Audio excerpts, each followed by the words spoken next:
పరమతాలను దూషించినప్పుడు కానీ ఖచ్చితంగా వారు చేసేది తప్పు, వారి మీద ప్రభుత్వాలు చర్యలు తీసుకోవాలని మనం మాట్లాడవచ్చు. కానీ పరమతాలని గౌరవిస్తూ తమ మతాన్ని తాము ప్రేమించటం తప్పెలా అవుతుంది సోనియుడు గారు? ఎందుకంటే ఇందాక షఫీ గారు మాట్లాడుతూ ప్రభుత్వంలోని కొంతమంది పెద్దలు మాట్లాడుతూ ఉన్నారు, రెచ్చగొట్టే వ్యాఖ్యలు అనేటువంటి వ్యాఖ్యలు చేశారు.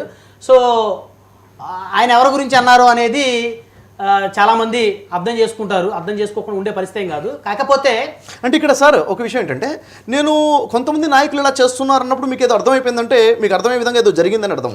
ఇక్కడ సోనియుడి గారు చెప్పినట్టు విషయం నేను అప్రిషియేట్ చేస్తున్నాను సార్, చాలా బాగా అప్రిషియేట్ చేస్తున్నాను మిమ్మల్ని, థ్యాంక్ యూ వెరీ మచ్.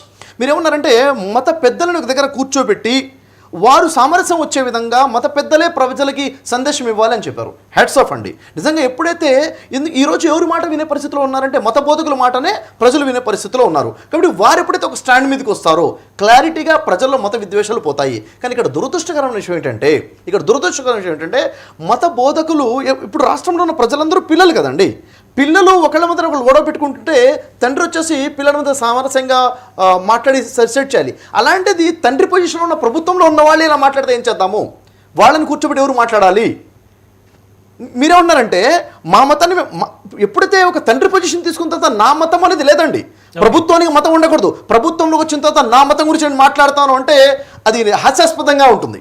కాబట్టి ఇక్కడ ఏంటంటే మతం అనే రంగు పులేయటమే రాజకీయంగా చేసుకోవడం తప్పు అంటున్నాను. ప్రజల పక్షంలో నిలబడండి, మానవత్వం పక్షంలో నిలబడండి. మతం అనేది ప్రభుత్వానికి ఉండకూడదు, మానవత్వమే ఉండాలి, ప్రజల సంక్షేమమే ఉండాలి తప్ప అది ఎందుకు మర్చిపోతున్నారు? మీకు ఓటేసి గెలిపించినటువంటి వ్యక్తులు ప్రతి కులస్తులు ఉన్నారు, ప్రతి మతస్థులు ఉన్నారు కదా. ప్రజలందరికీ మీరు నాయకులుగా ఉన్నప్పుడు ఒక మతం వైపు నుంచి రెచ్చగొట్టే విధంగా ఎందుకు? ఇప్పుడు ఉదాహరణ చూడండి, ఇక్కడ అనుమానము, ఒక విషయం చెప్తాను. ఇక్కడ క్రైస్తవులకు కూర్చుంటే అనుమానము ఫలానా ముస్లింలు ఇలా రెచ్చగొట్టారేమో, అటాక్ చేశారేమో, హైందువులు అటాక్ చేశారేమో అని అనుమానం. సరే, ఇప్పుడు పోస్ట్ మార్టం రిపోర్ట్ వచ్చేసి లేదండి ఇది కానే కాదు, ఇది యాక్సిడెంట్ మాత్రమే రిపోర్ట్ వస్తే ఆయన ముందు నుంచి ఏం చెప్తున్నారు? మేము ఒప్పుకోము, రిపోర్ట్ మార్చేస్తారేమో అని. ఇప్పుడు అనుమానం ఎవరి మీద ఉంది? ఇటు ముస్లింల మీద, హిందువుల మీద కాకుండా ప్రభుత్వం మీద అనుమానం వచ్చే విధంగా పరిస్థితులు ఎందుకు వచ్చాయని అడుగుతున్నాను నేను ఇక్కడ. రైట్. అలాంటి పరిస్థితి ఎందుకు చేసుకున్నాం మనం? సరే, మళ్ళీ వస్తాను మీ దగ్గరికి షఫీ గారు. మనతోటి సురేష్ రెడ్డి గారు ఉన్నారు, తెలంగాణ